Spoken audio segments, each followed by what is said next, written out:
Hey folks, and welcome back to the channel. My name is Joy, and of course, we're in December 2020. So this admission cycle is well underway. Most of you have probably already submitted your applications for fall 2021. And like since we're in December, I got my little camo hat on here. Hope you can see. Let me step back a little bit. Yeah, so I'm thinking, not gonna do a personal statement video. What can I bring the folks today that's gonna give them an idea of what's happening in 2020 so far? Early in the year, I talked about maybe some of the different effects we would see because of the pandemic, maybe some of the different ideas you could talk about because of the protests that happened this summer. So instead of rehashing that, I'm gonna actually go over the trends I've been seeing so far while reading applications this admission cycle. Of course, every year I work for a school, usually on the West Coast. I can't disclose because I don't want to get fired. And then of course, I have folks who come to my website and want help with their admissions essays. So I revise and edit essays too. So with all that in mind, I'm thinking, what can I come up with what in my head? Took 30 minutes and I really thought through what are the trends that I'm seeing when I'm reading these applications. So that's what I'm going to bring you. 2020, 2021, fall 2021 admissions trends. These are my 5 that I've been thinking of. So stay tuned for the entire video to see 1 through 5. And I'm gonna start now. All right, so I would say number 1 is no test scores on the applications. Specifically, not seeing any ACT or SAT scores because as we know, most colleges dropped the requirement for applicants this cycle to submit SAT, ACT scores with their applications.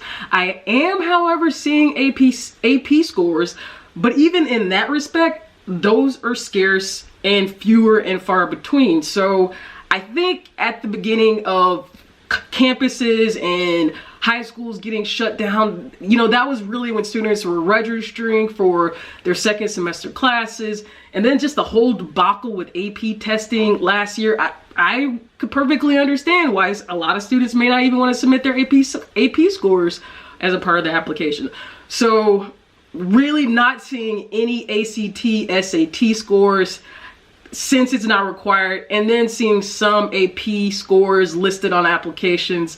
But again, not a lot, way fewer than I would see in previous years. But that's fine because colleges don't require them. And I have lots of feelings about standardized tests, so I'm actually happy to see them go.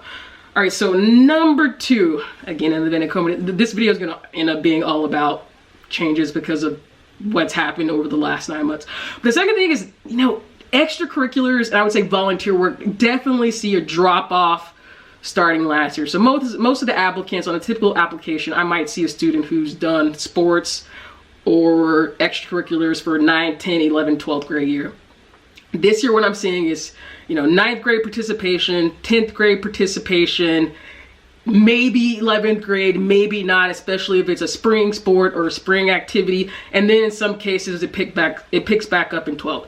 So I would say one of the things that sticks out to me is a student that actually does seem to have 9, 10, 11, 12, so 4 years total of participation in activity. And I will say that isn't necessarily because that student is privileged. What I've seen creative, innovative students do is either take their athletics, their extracurriculars, you know, band, art, theater, either take it online, resume that virtually, Zoom, especially if it's a community kind of organization, that's easier sometimes than doing it at school. So either take that online or turn that skill, that activity into something that is independent. So, you know, I may not be able to go and practice with the tennis team, but I've been going to the court practicing on my own, and I was able to qualify for the all-district team based on skills that I sent in via video. I just, you know, display my skills that way.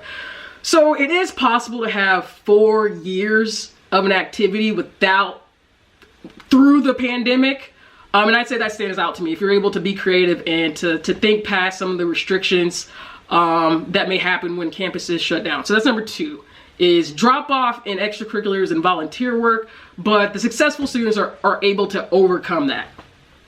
And then I alluded to this earlier, number 3 would be more AP classes than anything, and that's in relation to, you know, a typical year I might see equal parts IB classes, AP classes, and college level dual credit classes. So classes that students go to the college and take.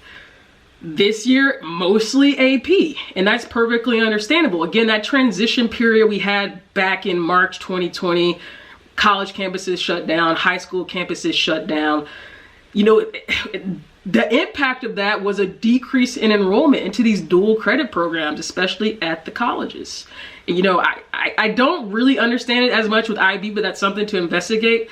But the trend I'm seeing, again, is more AP classes, especially if there's no SAT or ACT score being submitted. If you do need a boost because your GPA isn't so high and you want to get your academic score up there, the way to do it is to take more AP classes and then to submit AP scores if you end up taking the test. So you need a little bit more academic room to wiggle with.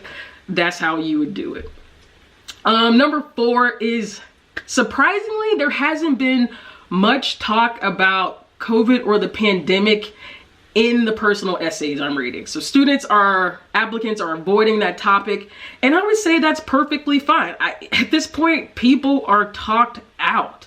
Who wants to keep talking about this pandemic that we hope is over pretty soon, at least in the United States? Other countries, it's been over with for a while now.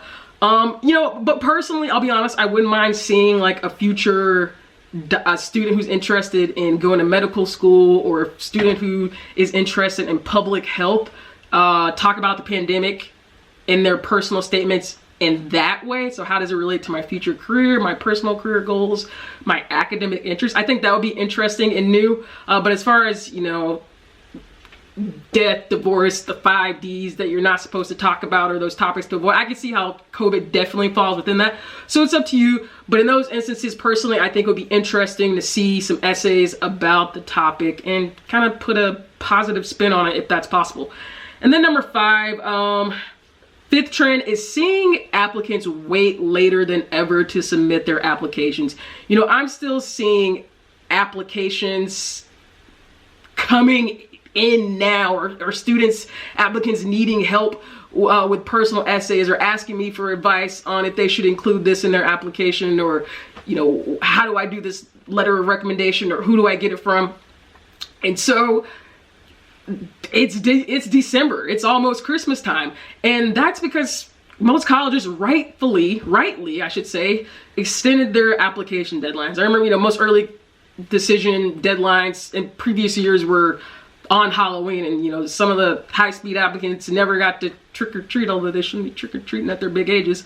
But you know what I mean. So the deadlines were, you know, end of October, November at the very latest. But again, colleges rightly extended those deadlines sometimes into January. So applications are still coming into the colleges later than they ever have. And again, that's perfectly okay. Take your time. If you're one of those people who hasn't submitted your application yet, you're perfectly okay, and you are not alone.